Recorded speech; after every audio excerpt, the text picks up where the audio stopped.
boa noite a todos que estão aqui e dizer para vocês que hoje o nosso tema é arte e formatividade, né? É um tema muito legal, muito importante, que a gente vai descobrir coisas fabulosas, né? Porque arte e formatividade tem muito a ver com as questões estética ou filosofia da arte, né? E esses fundamentos nós precisamos ter. Todo professor, toda professora, todo artista, todo artesão ou artesã que quer dar aula de arte tem que conhecer, assim como tem que conhecer a história da arte, né? Porque é necessário, né? É fundamental. São pilares do conhecimento que precisamos ter para poder mostrar, de algum modo, uma experiência do passado, uma experiência recente, né? E contar uma história de um determinado fato que aconteceu, que está ligado à vida do artista ou à vida da questão dentro do contexto da arte, né? Então, é necessário que a gente conheça a história da arte, assim como o significado do que é estética, né? E nós vamos trabalhar também muito isso hoje, para a gente poder compreender qual é a importância da estética, e o professor ele tem que saber essas duas coisas, tem que ter dois conhecimentos, do artístico e do estético, né? Não pode estar só de um lado, tem que ter experiência com as duas coisas. E para quem não me conhece ainda, que eu acho que tem gente que não veio ainda aqui, dizer que eu sou o professor Alicia, né? Eu sou professor da Universidade Federal do Sul e Sudeste do Pará. Eu criei o curso de licenciatura em artes visuais, né? Que essa universidade que eu estou, ela se desmembrou da Universidade Federal do Pará, que antigamente era um campus da universidade na cidade onde eu estou, e ela se desmembrou, e com esse desmembramento eu já tinha um núcleo de arte e educação, eu trabalhava com formação de professores e atendendo as secretarias, atendendo o município, atendendo projetos em comunidades. E nesse desmembramento, por conta desse núcleo de arte e educação dentro da universidade, facilitou com que eu criasse o curso de licenciatura em artes visuais. Nesses últimos 20, 30 anos,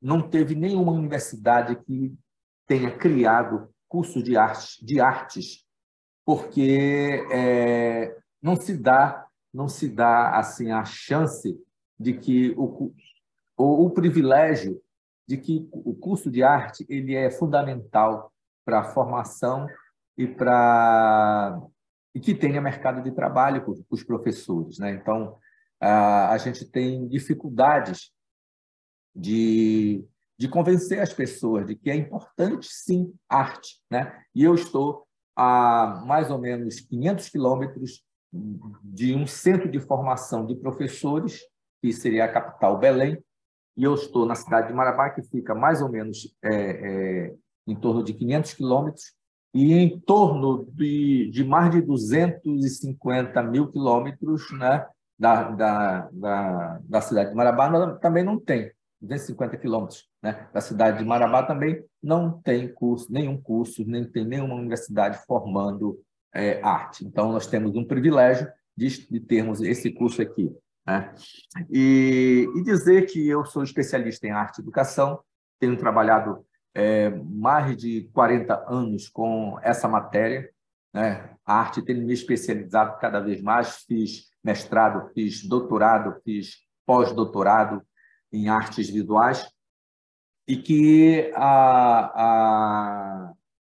esse momento de eu vir para o digital, de eu estar no digital, é para poder trazer esses conhecimentos e poder ajudar cada vez mais e mais e mais outros professores que estão precisando da ajuda do contato com alguém que tem uma especialidade, às vezes tem uma dúvida, né? E basta fazer o contato comigo e a gente conversa e as suas dúvidas também vão se dissipando, né?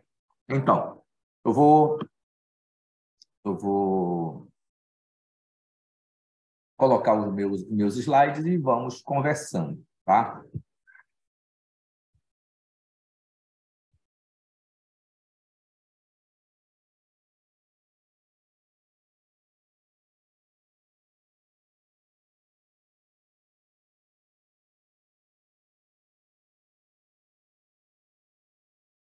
Então, o nosso workshop Ampliando a Experiência Estético-Visual, que se deu e está terminando agora, com essa aula, né, de 7 a 9 de dezembro, nós vamos dar continuidade a esse workshop com o tema arte e formatividade. E vamos começar a compreender o que seria arte e formatividade.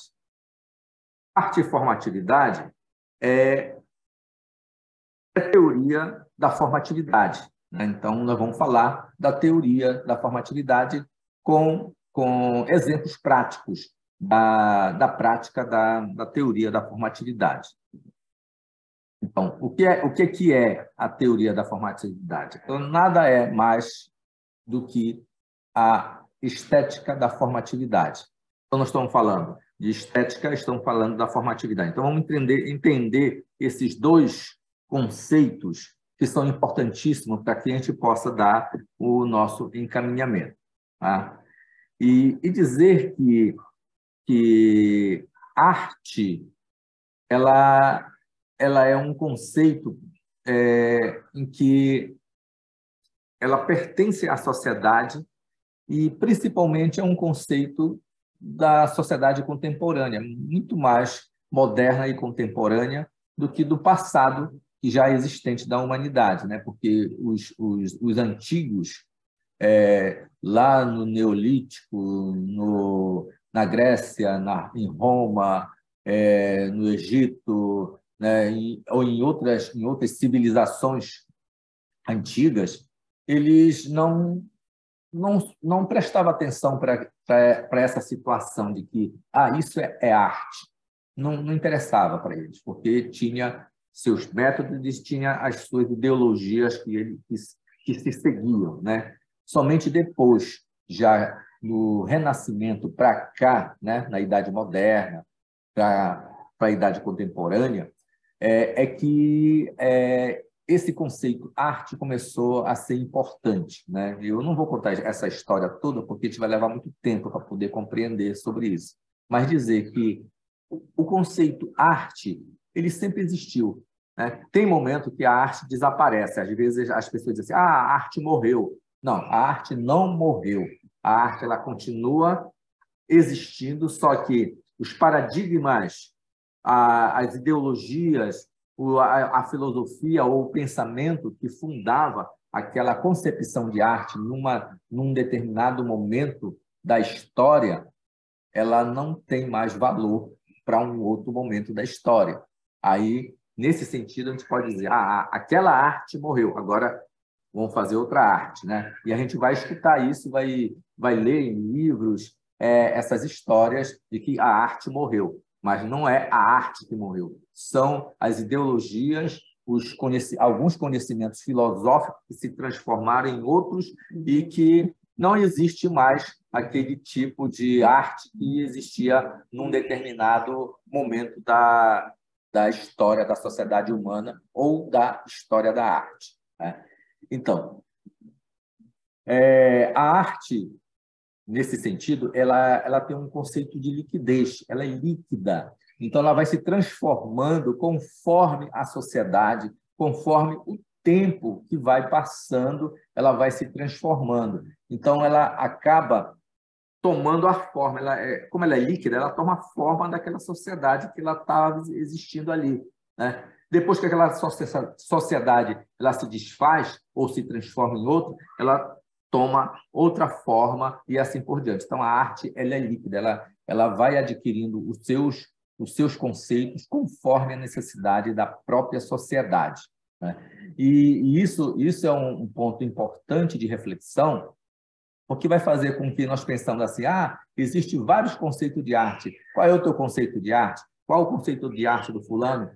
Existe assim mesmo, porque ela é líquida, né? A ideia de liquidez da arte, ela faz com que a arte ela alcance diversos formatos, diversos interesses, né? Como no mundo contemporâneo que nós vivemos, nós temos arte como arte industrial, nós temos arte como design, nós temos arte como criação artística, nós temos arte como cinema, e assim por diante, né? Então, nós temos uma diversidade de arte.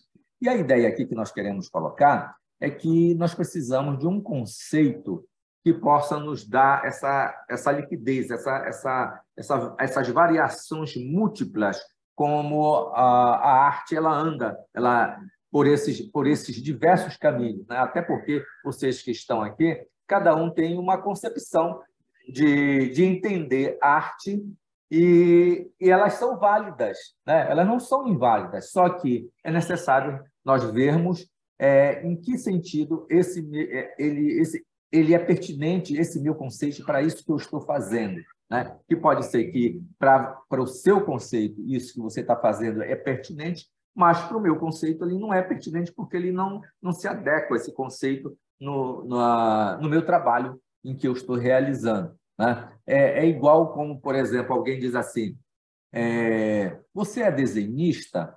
Aí a pessoa diz, sou desenhista, aí pega uma prancheta e lápis e rabisca, faz um monte de rabisco, aí a pessoa fica assim, você não disse que era desenhista, você só rabiscou aí? Eu disse, mas eu estou desenhando, né? Porque desenhar é isso, é rabiscar, é riscar, né? Então, os conceitos dessas duas pessoas são distintos. Muitas vezes as pessoas dizem assim, você é desenhista, então desenha, né? Mas está com aquele conceito de que a pessoa é um desenhista clássico, é um desenhista acadêmico, é um desenhista que representa o mundo através, como se fosse uma fotografia, desenha, né? Academicamente. Então, é necessário distinguir esses conceitos que existem na sociedade para que a gente não possa olhar, por exemplo, a arte moderna com os conceitos da arte contemporânea, né? Ou da pós-modernidade. Não dá para compreender a arte desse jeito, né? Não dá para nós olharmos a arte clássica com o conceito da arte moderna. É impossível saber dessas compreensões. Então, é necessário que a gente possa compreender qual é o conceito de arte que eu estou trabalhando mesmo, né? E o conceito de arte que eu estou propondo aqui é o conceito de arte na formatividade, né? Então, nós vamos compreender o que é a formatividade para podermos compreender qual é o conceito de arte na formatividade, que eu acho que atende bastante às questões relativas à arte e educação, que ela não vai ser tão relativa assim, em função dos momentos clássicos, dos momentos modernos, do momento pós-moderno da sua existência, mas podemos utilizar a estética da formatividade para compreender, ao mesmo tempo, todos esses fenômenos conceituais que aparecem na formação da arte, né? Então, vamos compreender aqui primeiro o termo estética, né? Nós vamos fazer uma compreensão em 2 níveis do termo estética. Esse aqui primeiro para afinar a formatividade. E nós podemos dizer que estética é filosofia, né? Então, estética ela não se separa da filosofia. Porque a estética sempre vai se perguntar, isso é arte? Né? Vai sempre se perguntar. É uma pergunta estética. Isso é arte? Quando isso é arte? Por que o fulano faz arte? Porque esse estilo de arte ele faz desse modo. porque essa arte nasceu aqui. Então, a filosofia ela vai sempre indagar sobre o potencial, a existência das coisas, né? E depois nós vamos compreender como é que funciona a estética, né? Mas vamos compreender primeiro que a estética é filosofia, né? Para poder nós chegarmos a umas coisas que é muito importante, porque é através dessa filosofia que a estética organiza o pensamento sobre a criação artística e o significado da recepção, né? A recepção ela tem dois movimentos, né? A recepção, como no italiano, que eu recebo, tem dois movimentos. O primeiro movimento é aquele movimento de chegada, né? Então, todos os objetos que estão no mundo, eles produzem energia, né? Energia visual, né? No caso, aqui no caso específico, nós estamos falando de artes plásticas, artes visuais. Os objetos que estão no mundo, eles possuem energia e eles chegam até nós por mais que se nós estamos com os olhos abertos, por mais que nós queiramos ou não, né? Agora, mesmo vocês estão de olhos abertos, tudo que aonde vocês estão, numa sala, num quarto, na cozinha, sei lá, aonde, na sua casa, que você olhe para qualquer lugar que você vê uma quantidade de objetos, esses objetos estão entrando em você através dos seus olhos, porque são energia, energia visual, energia de luz que chegam, porque as cores são luzes e são energias, as formas são energia, né, do formato que chega até os nossos olhos, as diferentes iluminações dos espaços são contidas através de energia, de quantidade de energias que estão no primeiro plano, no segundo plano, no terceiro plano e assim por diante, né? Então, isso chega até nós, até o nosso corpo, através dos nossos olhos. Mas também tem um outro movimento, que é um movimento que eu não preciso fazer com que essas energias cheguem até os meus olhos. Eu posso ir até. Então, por exemplo, se eu tenho um espaço e tem muita coisa que estão chegando aos meus olhos, eu me interesso a uma coisa que está ali. Eu preciso olhar, ver com maior detalhes, né? Eu preciso compreender melhor aquilo, como é que é, e eu vou examinar aquela forma, aquela cor, aquela coisa que está se apresentando para mim, né? Então, esse é um modo, são dois modos, esses são dois modos da recepção. Ou nós nos direcionamos até o objeto para examinar o objeto, ou ele chega, eu não preciso sair do lugar, ele chega até o meu corpo através dos meus olhos, né? Da sensação tátil dos olhos, né? Então, a filosofia ela vai organizar esse pensar sobre isso, né? E o artista ele cria o objeto, né? Que vai fazer esses dois movimentos no sujeito, né? Que a pessoa, se ela vai para uma exposição, é porque ela foi em direção àquilo que ela tinha interesse, né? Se ela está em casa assistindo televisão ou assistindo através do computador, os objetos chegam até ela, né? Então, nós temos esses dois tipos de recepção e criamos significado a partir dessa relação desses dois. Por isso que os objetos eles têm natureza como o belo, né? E a beleza ela ela está nessa sintonia dessas duas coisas. Ou ela chega até meus olhos, ou eu me aproximo a ela para examinar, né, a beleza. E eu posso experimentar o belo, né?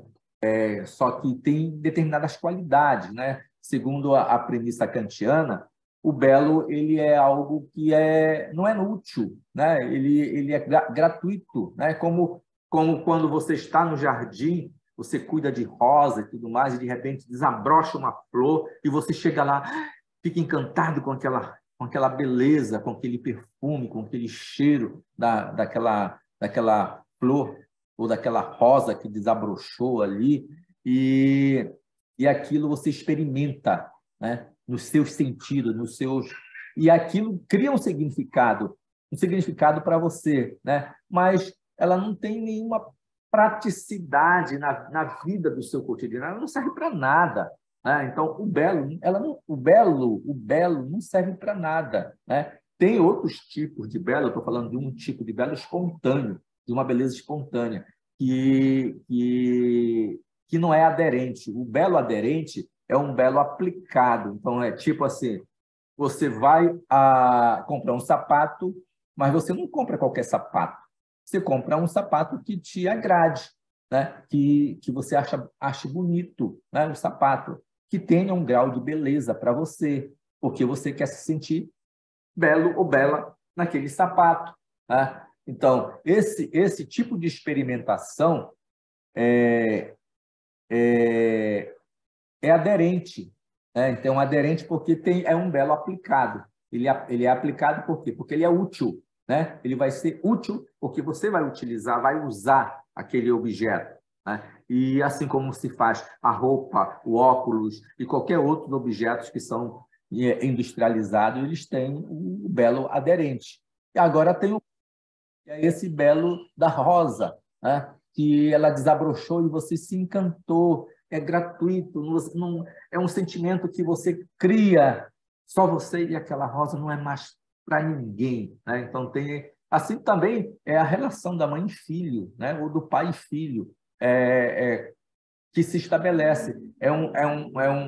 Uma beleza de relação que é experimentada individualmente e que somente ali naquele momento de existência ele consegue dar um significado. Então, esse primeiro momento dessa concepção de estética enquanto filosofia, né, esse conjunto, ele trata dessas questões, né? E é importantíssimo essa compreensão da estética enquanto filosofia, porque ela não é só simplesmente como alguns livros didáticos, vocês têm que ter esse grau de esclarecimento, e tem livros didáticos que dizem que estética é o estudo do belo. E não é a filosofia, né? É a filosofia da arte.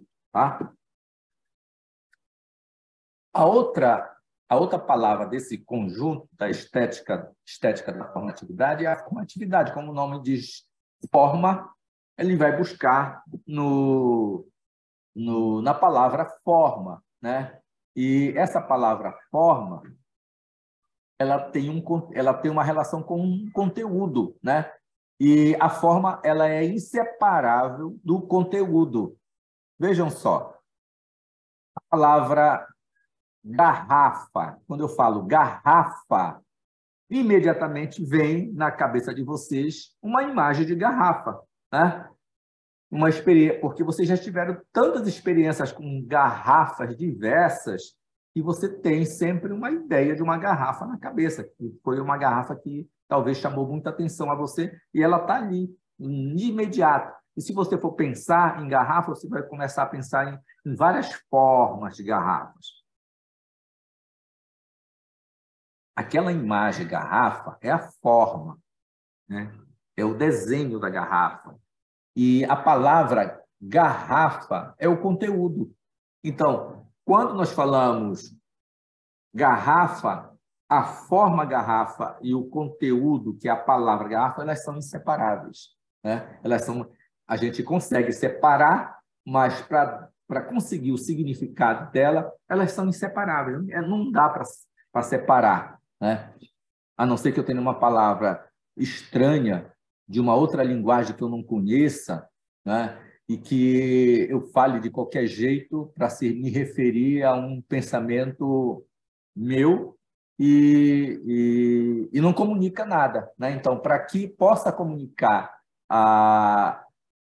algo daquela relação, daquele par, forma e conteúdo, elas não podem ser separáveis, elas são inseparáveis, né? Então, na arte, forma e conteúdo, elas são inseparáveis. A paisagem, né? O luar, ó, eu falei, a paisagem, já veio uma paisagem na cabeça de vocês, quando eu falei a paisagem do luar já veio um luar, né, que você experimentou, que você viu, que você já aconteceu na sua vida, né? Mas o luar e o conceito de luar são inseparáveis, né? Então, não dá para separar a forma do conteúdo. Então, na paisagem,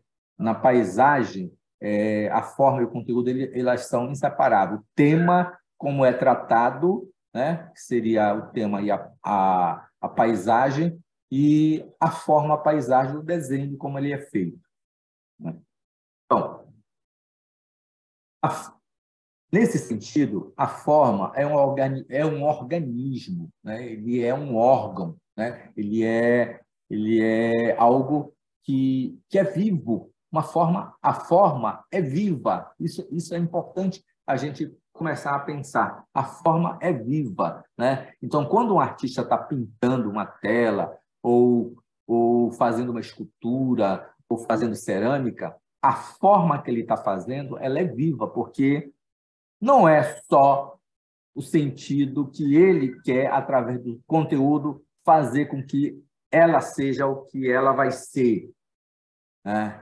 É o que ela quer ser e que o que ela quer ser transmite através do sujeito por meio do seu pensamento, por meio da sua imaginação, né? Aquele vídeo que eu narrei ontem, ele representa muito isso, a forma viva, né? Naquele momento em que o mestre diz para o rapaz que ele tem que colocar a sua energia vital na matéria, né? É para que aquela forma ela seja viva, né? E na metáfora do filme, ela se movimenta, ela tem uma certa vontade, e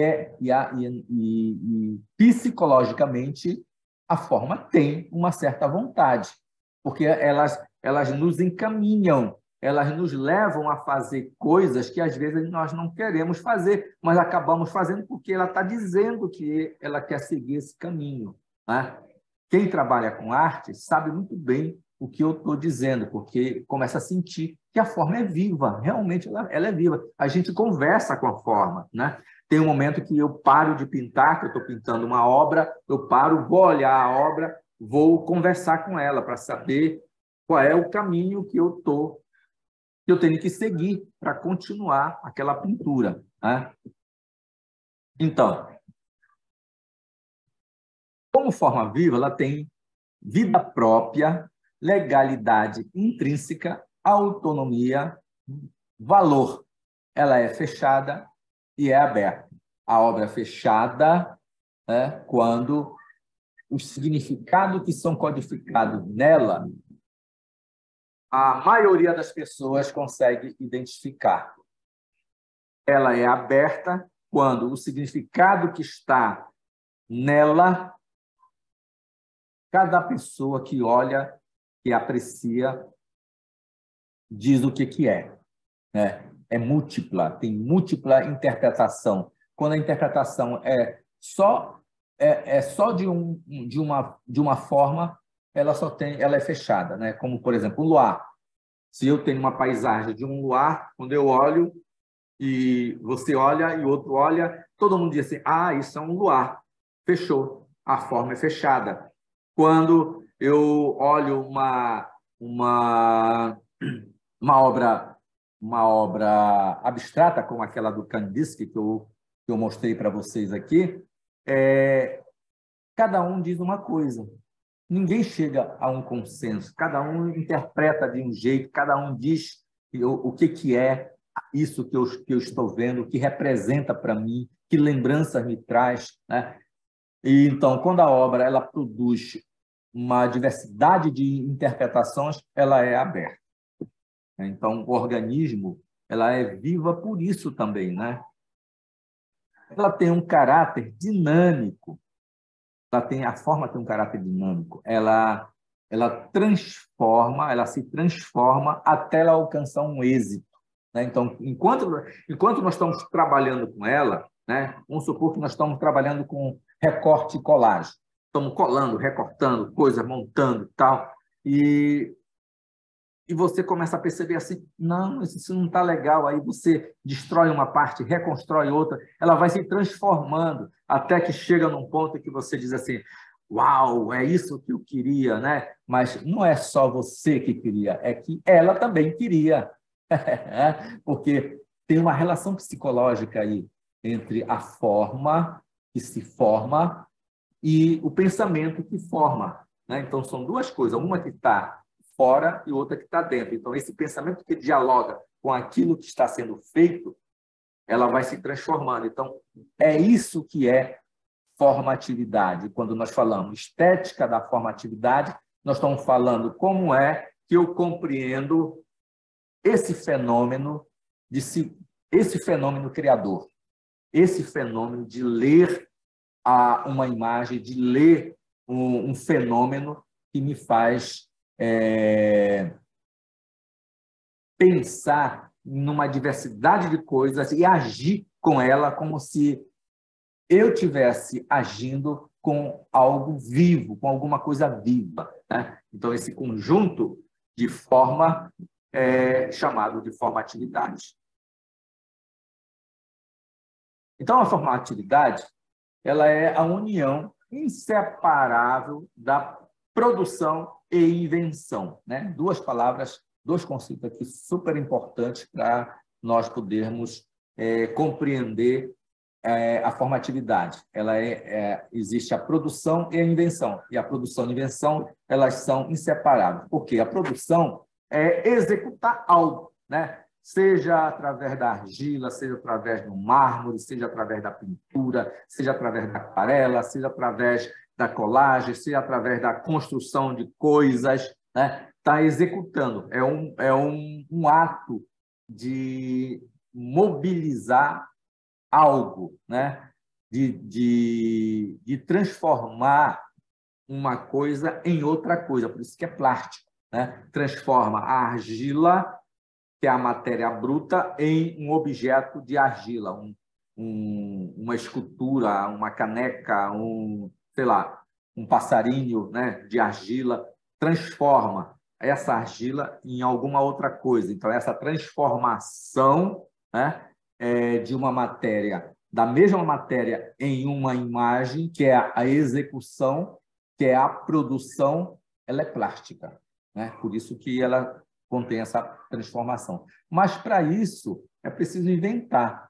É preciso, primeiro, imaginar algo para ser executado. Então, tudo começa na cabeça, tudo começa no pensamento, tudo começa na faculdade do imaginar, né? Da imaginação.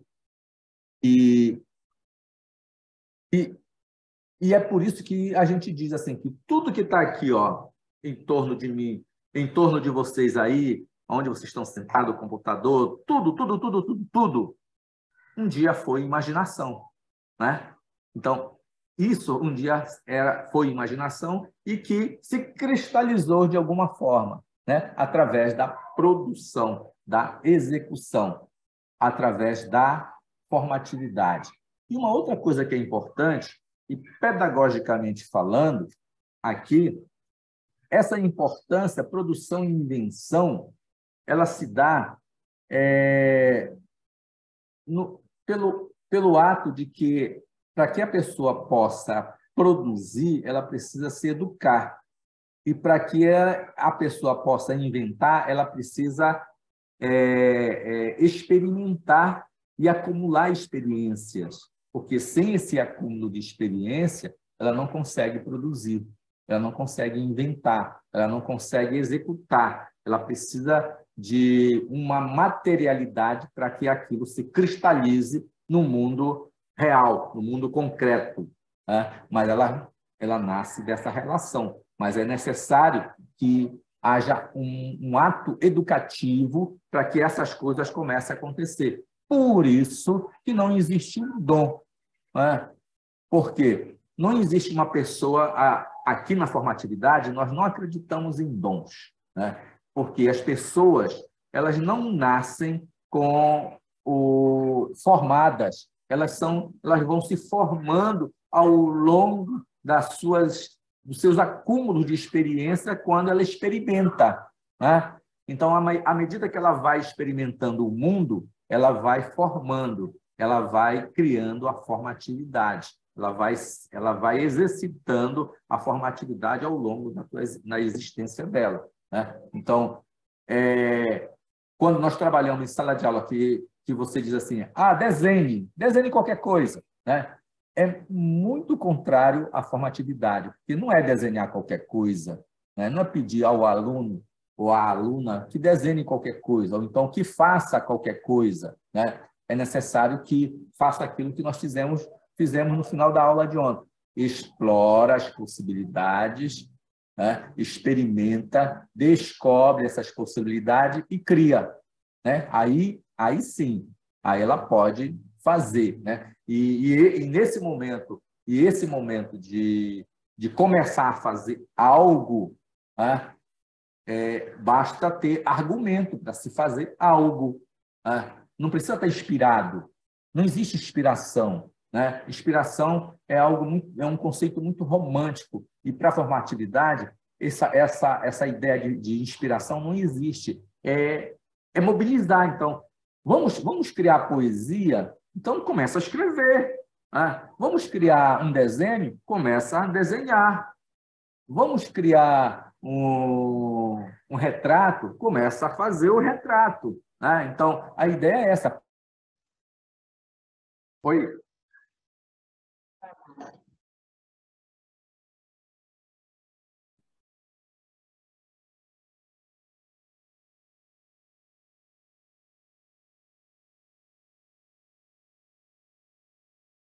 Voltei? Está dando para vocês me escutarem? Voltei?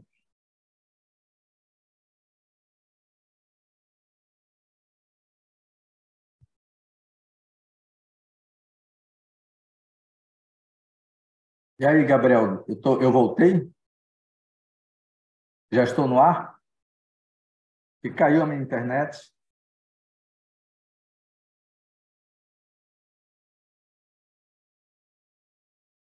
Tá, ok. Beleza. Deixa eu continuar aqui. Deixa eu voltar para o meu slide, que eu acho que caiu aqui.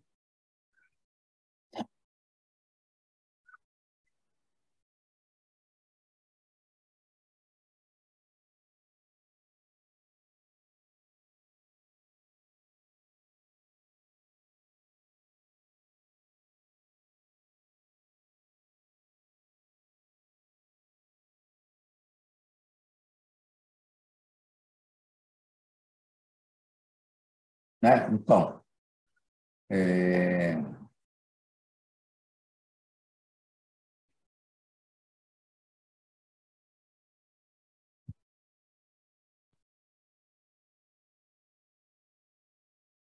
a minha internet está instável, tá? Eu acho que eu vou cair de novo. Quando cair, eu só sei quando eu fechar tudo aqui, né? Aí eu retomo com vocês. Tá? Então, vamos continuar aqui. Que a forma da formatividade, ela vem do verbo formar, que é uma ação do fazer, né? Então, formar é fazer. Fazer, no sentido grego, é executar, é poesis, né? Então, é poética. Fazer é poética. Então, formar é fazer poética, é fazer, né? É executar.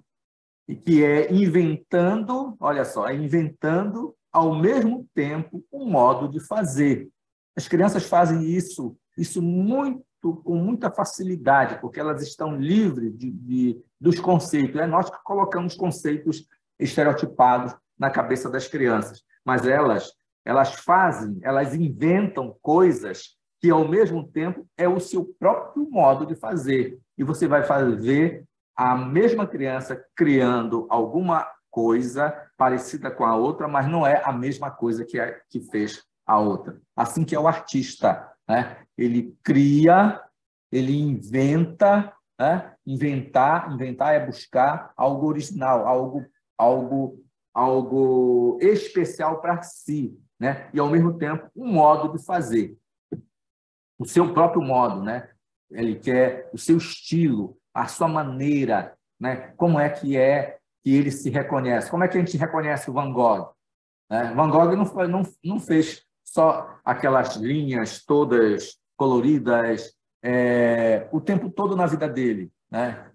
Ele fez outras coisas. Quando ele estava na Holanda, ele fazia pintura clássica. E se a gente olha a pintura do Van Gogh, a gente vai ver que tem umas modificações do estilo que ele fazia lá na Holanda para o estilo que depois ele vai fazer lá na França, já nos últimos 10 anos dele, que é a produção que nós conhecemos.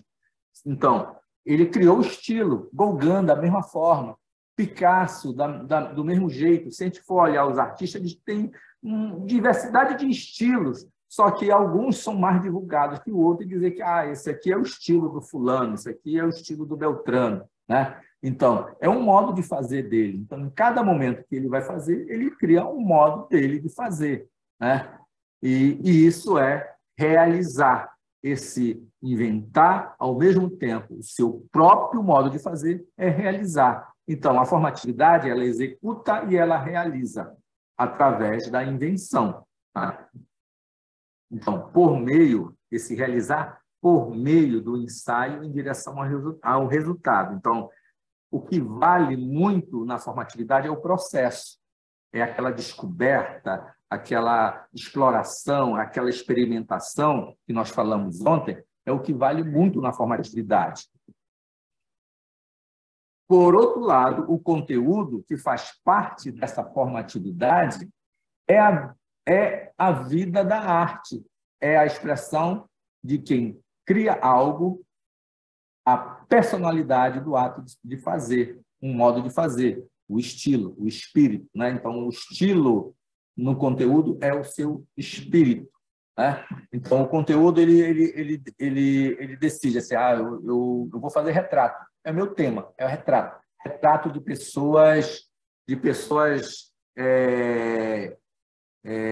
deprimidas, né? Que eu tenho um amigo que ele vai antes ele ia para aqueles hospícios, né, que existiam antigamente, né? Hoje não, hoje ele procura pessoas que bebem muito, pessoas que têm algum vício com drogas, né? Assim, para procurar algo nesses tipos de pessoas que ele consegue captar. E esse é o conteúdo da pintura dele. Aí ele criou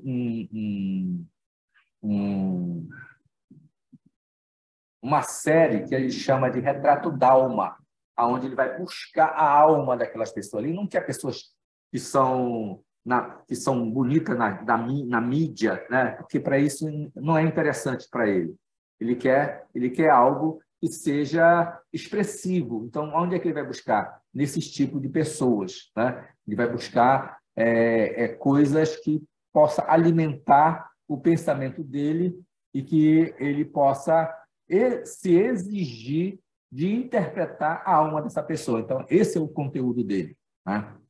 E esse é o conteúdo da forma, né? Então, quando você vai fazer, vamos supor, uma natureza morta, tem bananas, né? Então, como é que você, olha, o tema é natureza morta, bananas na natureza morta, né? Então, a interpretação é através da banana. Então, o conteúdo é o tema, que é a natureza morta, tá?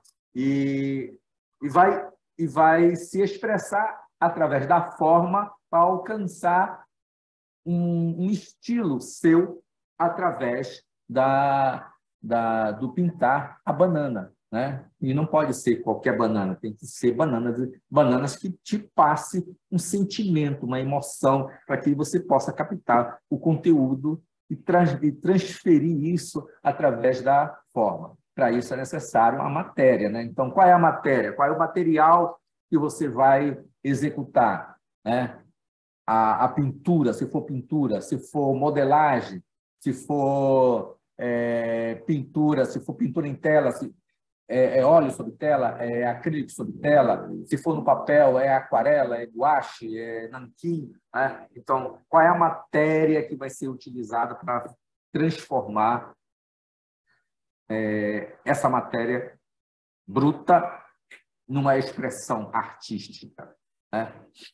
E é através da matéria que a forma surge, né? Então, ela só o que está dentro, nós temos a produção, a invenção. O que está na invenção, que está dentro ainda na cabeça, ela é uma coisa, né? Então, as escolhas que nós fazemos dos materiais para ela vir para o mundo é outra coisa, né? Que é aí que vem as dificuldades. Que pode ser que eu não tenho execução, não conheço, não sou muito bom na técnica de executar com esse material. Eu preciso aprender, né? Como aquele menino do filme, né? Então, ele teve que executar várias vezes a mesma peça até que ele chegou a executar algo que era muito parecida com o modelo que o professor deu para ele, né?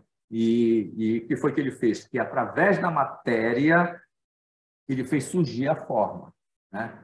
Que vem através do pensamento, vem através das discussões, que são os conteúdos e o estilo da pessoa ali para produzir e surgir a arte na matéria que se forma, né? Então, arte é matéria formada, é a arte na matéria que se forma, né? Seja ela no papel, seja ela na argila, na pedra, né? na tela e, sei lá, na parede, qualquer outro tipo de superfície, né? E de material que vai ser criado, que vai cristalizar esse pensamento que antes ele não existia. Agora ele vai ter que ocupar espaço no mundo, né? Então, a lei é, sempre que se buscar formar a matéria, encontra-se a arte, né? Ou seja, toda vez que você cria a arte. A arte, ela é matéria formada. Então, nós não podemos esquecer isso. A arte é matéria formada. Ela surge dessa relação. Ela não precisa que nós estejamos inspirados, que nós tenhamos dons para executar. Nós precisamos executar, né? E vai sair coisas, independente do dom, independente da inspiração, vai sair coisas. Porque o que vale aqui, nesse momento, é o processo. E, ao exercitar o processo, ele culmina e ganha o status de arte, né? Que a arte é matéria formada. Então, a conclusão de tudo isso que nós falamos aqui. O processo é a formação da matéria em algo visual e objeto visível, né? Então, algo que vai se formar através da matéria que vai ficar visível e ele vai ser mostrado. E é preciso mostrar para dizer aquilo que já dissemos na primeira aula, para sociabilizar o que nós estamos fazendo, né? Nas tentativas de fazer algo, o pensamento se organiza, né? Então, isso é importante, né? O pensamento se organiza de tal forma que crianças que têm problemas com atenção dirigida, que ele tem problemas com desvio de comportamento, que tem alguns outros problemas que vão dificultar a aprendizagem dela em outras disciplinas, como ela organiza o pensamento através da arte, tudo se organiza nela. Ela fica mais eficiente, ela fica mais estimulada, ela fica mais disposta, né? E é incrível a arte, né? Isso é uma ideia contextualista na arte, mas que ela é importante, que nós devemos ter também, né? E saber como funciona. A arte atua como formante, né? Então, o formante é o processo, antes de existir como formada. Formada é o produto. Então, ela antes é o processo, né? Que é mexer, explorar, descobrir, experimentar, né? Fazer coisas que depois não desistir disso e continuar fazendo, mas de outro jeito, né? E vai encontrando modos de se relacionar com aquilo que está fazendo e ela surge um resultado, né? Ali no nosso filme nós tínhamos aquele menino que tinha aquela magia, né? A metáfora da magia, que ele vai e mexe aqui, mexe ali, se concentra, se detém naquele mesmo material, não muda de material, até que vem o êxito, né? O sucesso, né? Ele alcança a finalização da obra e ele tem aquela peça no final do filme nas suas mãos, né? E é exatamente isso, a arte atua como formante antes de existir como formada, antes dela ser um produto final. Então, o valor artístico da arte é dado pelo modo da forma formada e formante. Ao mesmo tempo, olha, forma formada e formante é o que nós chamamos de formatividade. Forma formada, né? A forma que se formada e formante, né? O formante é o processo. A forma formada é o resultado. Então, o que é resultado, ela surge de um processo que foi experimentado, vivenciado dentro de um ser humano, né? Essa é a lei do processo de criação. É assim que se cria arte, né? E é assim que nós devemos utilizar para fazer arte na escola, arte no ateliê, arte com os artesãos, né? E não só simplesmente ensinar técnica. A técnica é algo que vem no formante, ela vai ser o formante, a técnica é o formante, só que nós não podemos ver a técnica como um resultado final. O resultado final, ela vai acontecer? Vai acontecer, mas é necessário experimentar, vai ter momento que a pessoa não vai conseguir, mas ela vai ter que voltar a fazer aquilo, e o professor é capaz de estimular, de falar, de conversar, de fazer com que aquela pessoa tome uma vontade de continuar fazendo, né? Que é isso que é importante nesse exercício de arte. Ok? Então, a lei desse processo, desse formante, né, da criação artística, ela se dá em dois momentos. O primeiro momento é o fazer, que é a forma formante, e o segundo momento, que é o aperfeiçoar. Nós pedimos para alguém fazer alguma coisa, né? E ele, né? Eu estou trabalhando com arte e tudo mais, e eles estão dentro de um processo legal, todo mundo criando, cada um fazendo o seu trabalho, e aí alguém chega lá e diz, terminei meu trabalho, já fiz, né? Então, esse é o fazer, a forma formante. Então, ele exercitou todo o processo e tem um resultado. Mas será que ele terminou, né? Pela lei do processo de criação, não. Ele precisa aperfeiçoar. Aí que vem uma outra coisa, que é o ler, que é ler o fazer. Precisamos parar, sentar, colocar o trabalho na nossa frente, professor e aluno. Vamos ler esse fazer, ver como foi dado a vida a essa forma, como foi construído, como foi o processo, o que aconteceu, o que é que nós estamos vendo, tem alguma coisa que interfere na interpretação, no resultado, na forma que eu estou vendo, tem coisas que eu preciso colocar, tem coisas que eu preciso tirar.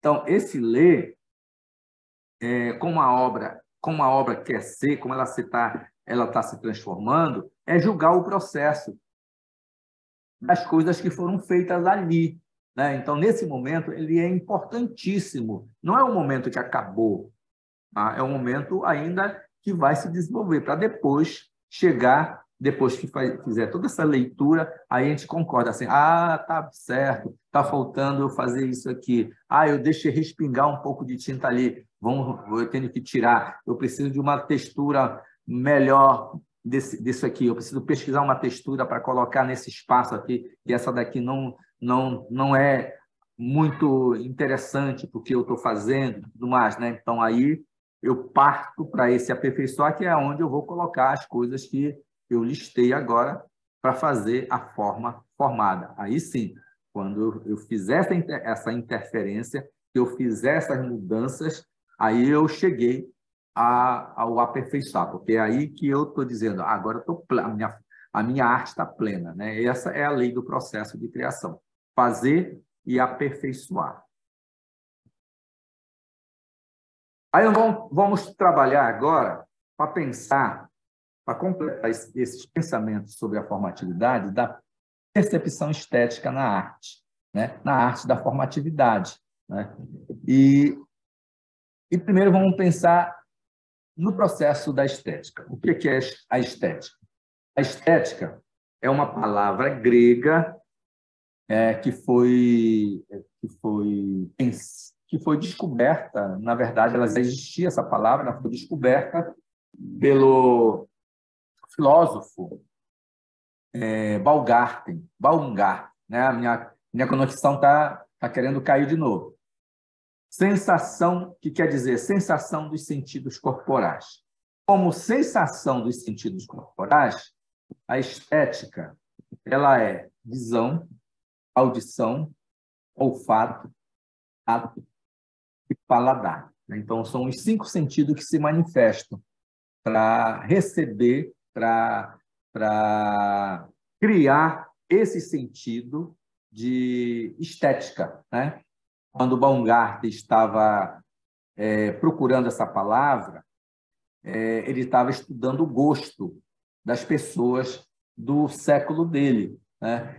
Daquele período que ele viveu. E ele descobriu essa palavra porque ela tem a ver com sensação, da visão, audição, olfato, palavra, porque ele queria saber, assim, as pessoas gostam de ver coisas assim, elas gostam de provar comida desse jeito, elas gostam de escutar música com esse tipo de qualidade, né? Elas gostam de viver num dado sentido de opulência, né? Elas gostam de comer, de provar vinho, de comer comida muito apimentada ou não, sei lá.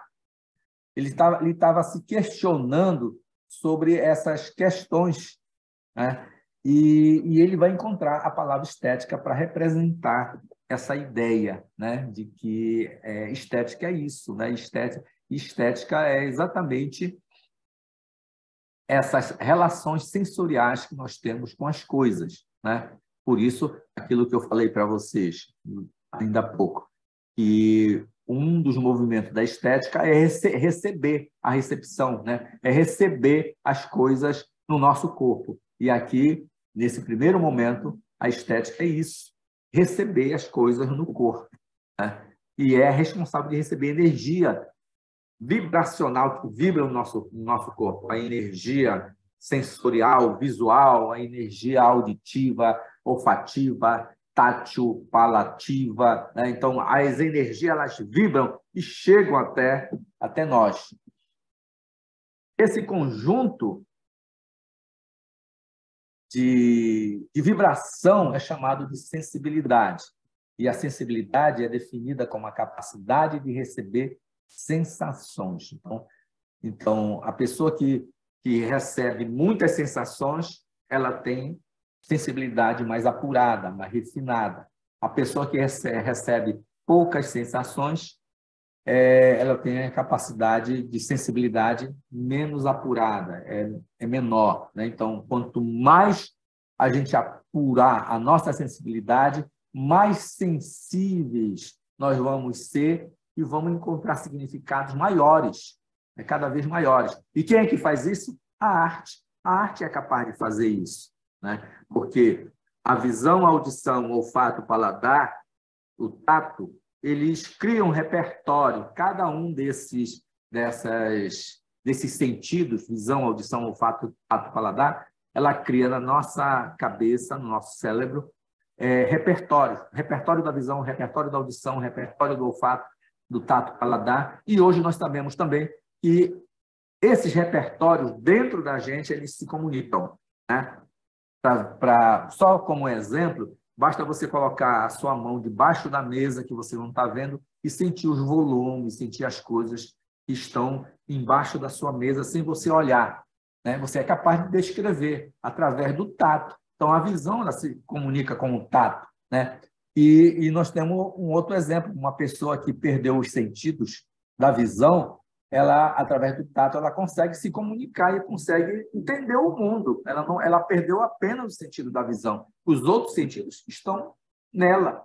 E o Merleau-Ponty ele vai dizer assim, que quando um sentido ele é perdido no corpo, os outros sentidos se potencializam. Então, a pessoa não perde os repertórios, ela transforma aqueles repertórios em outros códigos que ela vai compreender, né?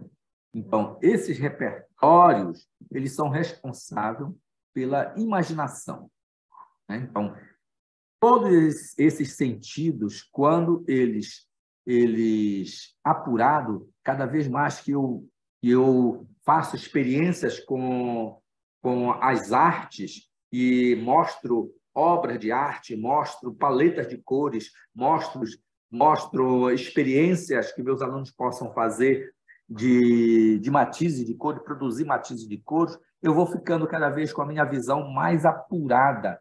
E quando eu olho o mundo, eu consigo ver coisas que eu não via antes, porque antes era invisível, porque meus sentidos visuais eles não eram apurados, agora eles são apurados, eles têm sensibilidades, né? E eu criei em mim repertórios e tenho imaginação, né? E vou criar imaginação através desses repertórios que vão estar na minha mente, né? Então, sem repertório, não existe imaginação. Sem imaginação, não existe conhecimento. Então, o conhecimento ele cresce na pessoa, ele se desenvolve na mente de um ser humano, porque ele exercita a sua sensibilidade e cria imaginação. E, ao imaginar, ele cria conhecimento, porque é o sentido da filosofia estética, né? Ele vai começar a se perguntar e vai adquirir conhecimento cada vez mais e mais apurados. Então, experimentar as coisas do mundo sensível as coisas do mundo sensível de duas categorias. São, né, de duas categorias. Coisas do mundo sensível. Quem é o mundo sensível? Todo esse mundo que está fora do nosso corpo é um mundo sensível. Então, experimentar essas coisas que estão fora do nosso corpo, né, tem duas categorias. Uma, que elas criam a categoria da significação cultural através da linguagem, né? Então, existe uma sintaxe que vai fazer com que eu olhe esse mundo, né? De uma forma, né? Tipo, a linguagem visual ela é responsável pela gramática visual. Linha, forma, cor, textura, superfície, volume, profundidade e assim por diante. Tem uma infinidade de coisas como se fossem letras, né? As letras são responsáveis pela linguagem oral.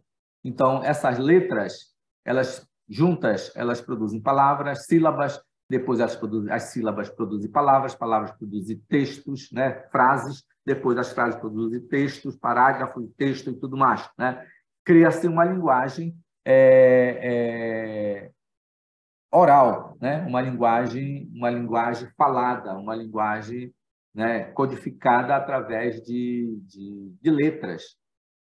No caso das artes plásticas ou visuais, essa linguagem a linguagem é a linguagem visual, há outros elementos que estão à disposição de nós compreendermos. Então, nós precisamos nos alfabetizar para essa linguagem, para que possamos conhecer, ter essa significação cultural, né? A outra é a recepção afetiva. Então, essas coisas são criadas com a intenção de estar no mundo por um sentimento, por uma emoção, né? E que as pessoas sentem, as pessoas tem emoção com alguma coisa que aparece no mundo dela a partir dessa linguagem. Então, isso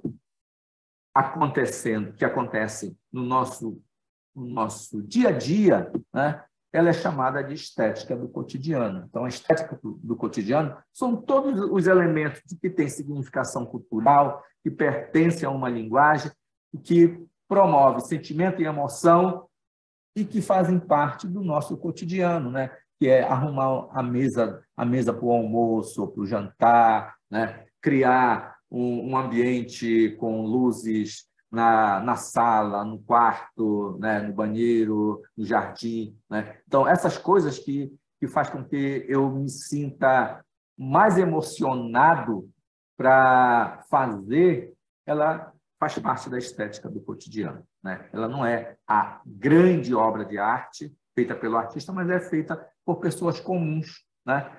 Às vezes a pessoa borda, faz o crochê, faz um fuxico, faz o fuxico, né? Faz cerâmica e ela faz para ela, né? E as pessoas que chegam lá gostam muito de dizer assim, olha, que legal, como é gostoso a sua arrumação da sua casa, porque você tem isso, aquilo. Isso é estética do cotidiano.